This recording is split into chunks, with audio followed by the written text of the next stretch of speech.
अस्सलाम वालेकुम, बिस्मिल्लाहिर्रहमानिर्रहीम, अस्सलाम वालेकुम। याद भूल गए थे मुझे। क्या हाल चाल है सबके? उम्मीद है सब खैरियत से होंगे, ठीक ठाक होंगे माशाल्लाह से। हाय आज संडे है और संडे इतना क्या बताऊँ मैं आपको। एक तो आज मदर्स डे था, बल्कि है मेरी सिस्टर्स ने तो आना ही था, लेकिन कुछ और गेस्ट भी आ गए। सुबह सुबह जब हम लोग उठे हैं ना, अमन तो सुबह सुबह उठ जाती है, वो उठ गई थी 7:30 बजे, तो साथ मैं भी उठ गई। तो साथ ही एक नंबर से मिस कॉल आई, फिर साथ फ़ोन आ गया उसी नंबर से, तो मैंने अटेंड किया। तो वो निकली हमारे रिलेटिव, मेरी ताई अम्मी की बेटी, इसी सिटी में रहती है। तो उसने फ़ोन किया, कहती मैंने आना है, तुम लोग घर में हो? मैंने कहा हाँ हम लोग घर हैं, तुम आ जाओ। तो कहती अपनी दोनों बहनों को बुला लो, उनको कहो कि मैं आ रही हूँ, मैंने उनसे मिलना है, काफ़ी से बाद मिल रहे हैं ना हम। तो मैंने कहा अच्छा ठीक है। फिर मैंने बाजू को भी फ़ोन किया और मोना को भी फ़ोन किया, मैंने कहा आ जाओ। ऐसे ऐसे उसने कहा देख ले नींद आई हुई है इतनी ज़्यादा, इसलिए थकावट हो गई है ना सच में। हालांकि किया कराया कुछ भी नहीं है, खाना शाना तो ज़ाहिर आप जी बनाती हैं, वो उन्होंने बनाया और बर्तन वगैरह लगाए, फिर उनको खिलाया पिलाया। फिर मोना पहले आ गई थी, बाजी लेट आई थी, तो पहले आ गई थी मोना। फिर हम लोगों ने बैठ के बातें वगैरह की, पिछली बातें याद की, और थोड़ी देर हुई तो बाजी भी आ गई। अच्छा वो मेरी कज़न केक लेके आई थी, और बाजी जो भाई थे वो भी केक लेके आई क्योंकि मदर्स डे था आज। और मोना आई थी, वो गजरे लेके आई थी आप जी के लिए क्योंकि मदर्स डे है आज, इसलिए। तो मैंने आप जी के लिए लिया है, एक सूट लिया है, गिफ्ट लिया है उनके लिए, उनको गिफ्ट दूंगी। अभी दिया नहीं है लेकिन दूंगी अभी। तो बाकी खाना शाना खाया है सब ने, खाना शाना खा के तो अभी वो चले गए हैं अपने घर। अभी शाम हो गई है, 5 बज गए हैं, तो वो घर चले गए हैं। तो मोना भी चली गई है, उसने किसी जाना था, किसी वलीमे पे, किसी शादी पर जाना था, तो बाजी इधर ही है अभी। फिर अमन तंग कर रही थी, अमन को मैं बाहर लेके आई हूँ तो टीवी दिखाने के लिए। अर्शमान बैठा हुआ था, वो कहता मुझे पकड़ा दो, मैं इसको बिठाता हूँ अपनी गोद में, तो मैं फिर टीवी दिखाऊंगा साथ साथ। फिर वो अमन को उसने अपनी गोद में बिठाया, साथ टीवी चला दिखा रहा है उसको। मैं इस कमरे में आई थी वीडियो बनाने के लिए, तो अहमद लेटा हुआ था। अहमद कहता कि मैंने वो चला के बाहर, मैंने उसको कहा, मैंने कहा लॉक कर जाओ दरवाज़ा और दोनों लाइट्स भी ऑन कर जाओ, मैंने वीडियो बनानी है। तो मैं फिर मैंने कहा आपके साथ बातें करूं थोड़ी सी। और मुझे मुबारकबाद दे रहे थे कमेंट्स में 70 सब्सक्राइबर्स पर, बहुत बहुत शुक्रिया आपका मुबारकबाद देने के लिए, खैर मुबारक। और ये आप सब की मोहब्बत है और मेरी मेहनत है। ज़ाहिर है मेहनत है, वीडियो बनाने के लिए एक टाइम निकालना पड़ता है और कुछ सोचना पड़ता है कि उसमें क्या क्या बोलना है, और मज़ा आता है वैसे ना इस काम में, मज़ा आता है बातें करके, सारा कुछ आपको बता के। तो मैंने कहा था मैं ज़रा ये भी बातें आपसे शेयर करूं।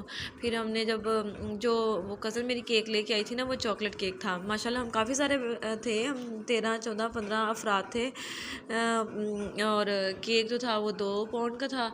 फिर हमने उस केक को काटा, हमने आप ही से कटवाया, मतलब मेरी अम्मी से। मदर्स डे जो है हमने आप ही से वो केक कटवाया, वीडियोस बनाई हमने, पिक्स बनाई। तो बनाने के बाद फिर हमने वो किया, क्या कहते हैं उसको, हमने केक काटा। आया तो थोड़ा थोड़ा सबको, लेकिन सब ने टेस्ट कर लिया। बहुत मज़े का केक था और बहुत अच्छा था, बहुत इंजॉय किया। आज थकावट अलग हो गई है, नींद अलग आ रही है, कुछ समझ नहीं आ रही कि अमन को दे दूँ किसी को और मैं सो जाऊँ।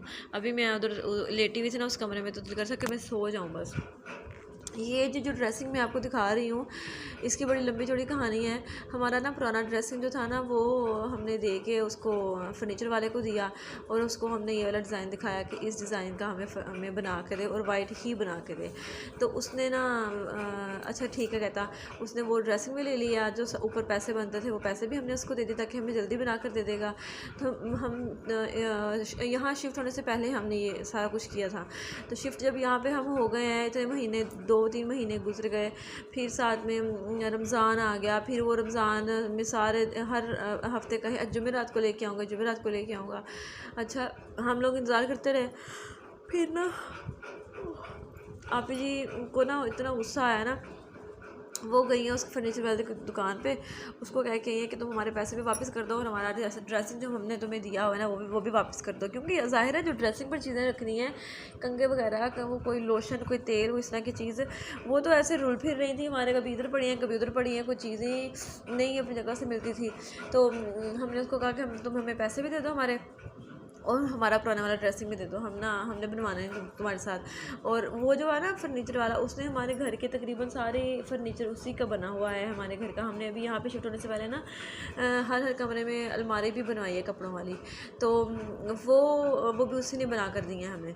तो आप जी ने उसको कहा कि तुम हमें हमें हमारी चीज़ें दे दो वापस, आइंदा तुम्हारा हमारा ख़त्म सारा कुछ लड़कियाँ ही इससे जाके तुम आइंदा हम तुम्हें कोई काम नहीं कहेंगे, तुम्हारे से हमने काम करवाया नहीं करना। तो नहीं कहता, मैं आपको ना कल दे आऊँगा, मतलब कि 29वें रोज़े ना मैं आपको ना नहीं कल मैं ना अफ्तारी के बाद आपके घर आके सेट कर जाऊँगा। तो आप जी कहती कल का मतलब कल ही है, अगर तो बनाना है तुमने तो ठीक है रखो अपने पास बनाओ, 29वें रोज़े आके लगा के जाना, नहीं करना तो तुम मुझे सारी चीज़ें मेरी वापस कर दो। नहीं कहता बाजी मैं करूँगा। तो 29 रोज़े फिर फ़ोन किया उसको, तो कहता अभी ना उसका फ्रेम जो बनने वाला है, जो साइडों पे उसके फूल है ना कॉर्नर्स पे वो रहते हैं उसके बनने वाले। फिर आप जी ने कहा अच्छा चलो ठीक है चलो कल आ जाना। कल फिर अगले दिन 30वां रोज़ा था, 30वें रोज़े अफ्तारी से पहले फ़ोन किया कि मैं ना अफ्तारी के बाद ड्रेसिंग लेके आऊँगा। हम जो वेट करने लगे, बैठ के वेट करने लगे। हमने यहाँ से ना बेड उठा दिया इस जगह से, यहाँ पर ना पहले ऐसे, यहाँ पर ना पहले एक बेड पड़ा हुआ था, सिंगल बेड है ना इस कमरे में दोनों, तो जो एक सिंगल बेड है ना वो हमने फिर यहाँ से उठा लिया, इसी रूम में शिफ्ट कर दिया। हमने ऐसे उठा दिया बेड, ताकि वो जब लेके आएगा तो टाइम जल्दी नहीं मिलेगा चीज़ें उठाने का। हमने ना फटाफट से ना वो उठा लिया यहाँ से। अच्छा अब आए ना 11 बज गए। फिर मुझे ने फ़ोन किया कहाँ रह गए हो, मैं तो तरावियाँ नहीं हाँ तरावियाँ तो पढ़नी नहीं थी। तो कहता बस मैं आ रहा हूँ। फिर बाहर बेल हुई तो अहमद गया, वो शीशा लेके आया।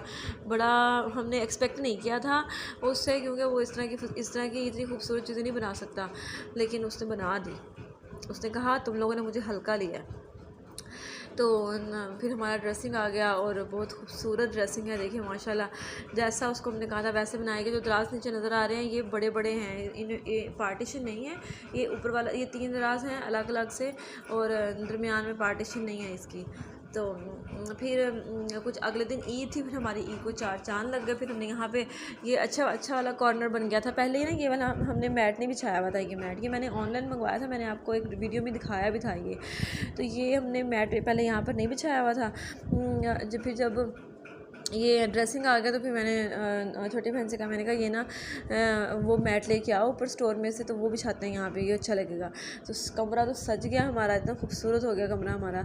और ये जो है ना ये वाली अलमारी, ये हमारे कपड़ों वाली अलमारी है, ये भी इसी ने हमें बना के दिया। इसमें भी हमने यहाँ पर शीशा लगवाया हुआ है। ये वाली अलमारी नीचे हमने चीज़ें जूते वगैरह रखे हुए हैं, ये हमने ऊपर हमने कपड़े वगैरह रखे हुए हैं। ये हमारे बर्तनों की अलमारी पहले से बनी हुई है ये। तो ये थी आज की कहानी। बहुत खूबसूरत ड्रेसिंग था, मुझे तो बहुत पसंद आया था। मैंने कहा था कि ना अमन के कमरे में ना ऐसे का ड्रेसिंग बनवाऊँ। वैसे ये बना है तकरीबन ड्रेसिंग अंदर दे के हमने तकरीबन 25 से 30 का बना है ये, क्योंकि पॉलिश इसकी अलग से वाइट है, और जो गंदी वाली पॉलिश होती है ना वो नहीं है। इसके ऊपर हाथ लगाने से वो ना नरम सा फील होता है। और शीशा इतना बड़ा है, शीशे तो वैसे ही आजकल इतने महंगे, आजकल के शीशे तो वैसे ही महंगे होते हैं। उनकी अगर 5 फुट लंबाई में लो, तो वो मैंने ना स्कूल में लगवाना था स्टाफ रूम में, तो मैंने पता करवाया था, तो वो तो बहुत महंगा बन रहा था, कितने हज़ारों का वो सिर्फ शीशा बन रहा था। जो शीशा लंबा लगवाते होते हैं ना, वो इतना महंगा बन रहा था वो। फिर मैंने वो लगवाया ही नहीं, मैंने कोई भी नहीं लगवाया फिर। तो ये इतने का बना है हमारा ड्रेसिंग। इंशाल्लाह ताला मैं अमन के रूम में भी ऐसे का बनवा के रखवाऊँगी। और ये हमने मैट यहाँ बिछा लिया है। जब यहाँ से सफाई वगैरह करते हैं तो मैट हम यहाँ से उठा लेते हैं, क्योंकि काम वालियाँ तो कहती हैं कि हमें बहाना मिले अच्छी तरीके से सफाई ना करने का। वो तो कभी भी ना इसको उठाए मैट को, मैं हूँ या कोई भी हो ना साथ सफाई करने वाली के, तो फिर पहले फटाफट हम ना ये उठा लेते हैं, मैट उठा लेते हैं। और बाहर से मैट जो दूसरे वाले पड़े हुए हैं ना जूतों वाले, वो भी झाड़ के उठा लेते हैं, तो ताकि वो ना अच्छी तरीके से सफाई करें। अमन की अब ना रोने की आवाज़ें चीखें आई जा रही हैं, क्योंकि अर्शमान उसको चेयर पे नहीं बिठा रहा होगा और वो कह रही होगी मैंने चेयर पे बैठना है। बहुत शुक्रिया आप सबका, आप सब का बहुत ज़्यादा शुक्रिया। और कमेंट ऐसे ही करते रहा करें, अच्छा लगता है आपके कमेंट्स देखकर, फीडबैक दिया करें लाजमी हर वीडियो के बारे में। और सब्सक्राइब करें, ज़्यादा से ज़्यादा मेरे चैनल को सब्सक्राइब करें, लाइक करें और शेयर करें, और अपनी दुआ में याद रखें। Happy Mother's Day to all mothers. आज माओं का दिन है, माओं का आलमी दिन है। मेरे अबू जी उस कमरे में कह रहे थे कि माँ बाप के दिन बना दिए गए हैं, तो सारे दिन ही माँ बाप के होते हैं। तो मैंने कहा सारे दिन तो माँ बाप के होते हैं, लेकिन उन्होंने एक ख़ास कर दिया है ना, ख़ास कर दिया है इस दिन को, ताकि इस दिन भी कुछ ख़ास करें, हम कुछ स्पेशल करें अपने माँ बाप के लिए। पहले तो मेरा इरादा था कि चलो हम ना बाहर कहीं जाएंगे कोई खाना शाना खाने के लिए, लेकिन आज घर में इतना खाना बन गया था तो खाना वगैरह तो नहीं खाने जाएंगे। मेरा माइंड है कि मैं यहाँ पे जी को जाऊँ बाज़ार, अभी तो गिफ्ट लेके आऊँ उनके लिए, सूट लेके आऊँ उनके लिए। तो हम अपनी अम्मी को आप ही कहते हैं, अगर आपको थोड़ी सी कन्फ्यूजन हो रही हो ना तो मैं बता दूँ, हम अपनी अम्मी को आप ही कहते हैं, शुरू से ही ऐसे हैं। तो सोचा है कि मैं उनके लिए सूट लेके आऊँ उनको बताए बगैर, क्योंकि अगर उनको मैंने बता दिया ना तो उन्होंने किसी सूरत नहीं मानना। सब अल्लाह ताला सब की माँओं को उनके सर पे सलामत रखे, और जिनकी माएँ इस दुनिया में नहीं हैं उनको सब्र दे, उनको अपनी माँ बाप के लिए सदका जारिया बनाए अल्लाह ताला। और माँ वाकई ढाल होती है। अगर माँ घर में नहीं है ना, अगर किसी काम से बाहर गई है हमारी अम्मी, कोई हमारी अम्मी अगर किसी काम से बाहर गई हैं, तो घर में जितने अफराद हैं ना उनका बिहेवियर बदला हुआ आपको साफ नज़र आएगा। एक पता नहीं हम फील कर लेते हैं या वाकई ऐसे होता है, वाकई ऐसे होता है कि हमारी माँ घर में नहीं है तो हर बंदा बदल जाता है, या शायद हम फील करते हैं। तो कभी सोच के देखिए इस चीज़ को। तो माँ जो है ना, ये बेटी के लिए, ख़ास तौर पे बेटी के लिए बहुत बड़ी ढाल होती है, हर काम में, हर सिचुएशन में, हर तरह के हालात में। बेटे के लिए तो है ही है, लेकिन बेटी के लिए माँ बहुत बड़ी ढाल होती है। बेटी माँ की वजह से बहुत ज़्यादा स्ट्रॉन्ग होती है। माँ बाप दोनों अपनी जगह बहुत ज़्यादा इम्पॉर्टेंट है, बहुत ज़्यादा ज़रूरी है। मैं सोचती हूँ कि अब हमें वैसे आदत नहीं है ना कि अपने काम, हम शुरू से ही, हम सारी बहनें माशाल्लाह हम अपने काम खुद ही करती हैं। बाहर आना जाना हो, कोई राशन वगैरह, मतलब कोई सब्ज़ी वगैरह, या कोई बाज़ार जाना है, कोई अपने नोट्स वगैरह लेने हैं, बुक्स लेनी है, मतलब कुछ भी लेना है तो हम खुद ही जाती थी। शुरू से ही हमने खुद ही जाना, हमें कभी आदत ही नहीं थी कि हम अपने अब्बू जी से कहें। उन्होंने हमें इतना एतमाद दिया कि हम खुद हर चीज़ को फेस कर सकें, हम खुद बाहर जाएं, और उन्होंने हमें हमारी लिमिट्स भी बताई कि बाहर जाना भी ज़रूरी है और लिमिट में रहना भी बहुत ज़रूरी है। तो शुक्र अल्लाह का, हम खुद बाहर आते जाते हैं। हमने कभी किसी का इंतज़ार नहीं किया कि फ़लाँ आएगा और हमें लेके जाएगा। तो कहने का मतलब ये है कि जो बाप होता है ना सर पे, ये इसके सर पे जो बेटियां हैं ना, ये शहज़ादियाँ होती हैं। ये शहज़ादियाँ ऐसे होती हैं कि बग़ैर किसी खौफ के, बग़ैर किसी डर के बाहर निकल जाती हैं, अपना काम कर लेती हैं, घूम फिर लेती हैं। लेकिन वही बाप अगर खुदा न खास्ता ना हो तो हमने अपने काम तो रूटीन से करने हैं ना। तो जब वही बाप ना हो तो वैसे ही हम लोग बाहर निकलें, अपने काम करें, तो लोग सौ बातें बनाते हैं, लोगों की ज़ुबानें नहीं पकड़ सकते हम। तो माँ और बाप तो लाजमी है ना, माँ की अलग अहमियत है, बाप की अलग अहमियत है। तो सब माँओं को अल्लाह ताला सलामत रखे। जैसे बेटियां सांझी होती हैं, वैसे सबकी माएँ भी सांझी होती हैं। और मैं कहती हूँ कि जो माँ है ना, जब एक लड़की माँ बन जाती है ना, उसका दिल इतना नरम हो जाता है, सिर्फ़ अपने बच्चे के लिए नहीं, वो हर बच्चे के लिए उसका दिल नरम हो जाता है। हर बच्चे के अंदर वो अपना बच्चा देखती है और हर बच्चे के साथ वैसा सलूक करती है जैसा वो अपने बच्चे के साथ सलूक करना चाहती है। तो अल्लाह ताला सबकी माँओं को सलामत रखे। सबकी जिनकी माएँ नहीं हैं, उस औलाद को, उन माँओं के लिए सदका जारिया बनाए और उनको सब्र अता फ़रमाए और उनके लिए सदका जारिया बनाए। और हमारी माएँ, अल्लाह ताला हमें, हमारी माँओं को तंदुरुस्ती दे, सेहत दे, शिफ़ा कामला अता फ़रमाए, हमारी माँओं को सेहतमंद लंबी ज़िंदगी अता फ़रमाए। मैंने सुबह आप जी को विश किया और उन्हें बहुत सारी दुआ दी। अल्लाह मियाँ मेरी आप जी को हम सब के लिए सलामत रखे। अल्लाह मेरे आप जी के लिए तमाम आसानियाँ पैदा फरमाए। चलें जी, बहुत शुक्रिया आपका। बहुत बातें हो गई हैं, अब मैं जाकर ज़रा अमन को देख लूँ। अपना फ़ीडबैक लाजमी दीजिएगा और अपना ख्याल रखिएगा, बहुत अपनी अम्मी का ख्याल रखिएगा और सबका ख्याल रखिएगा, अपने साथ रहने वाले सबका ख्याल रखिएगा। ओके, अल्लाह हाफिज़।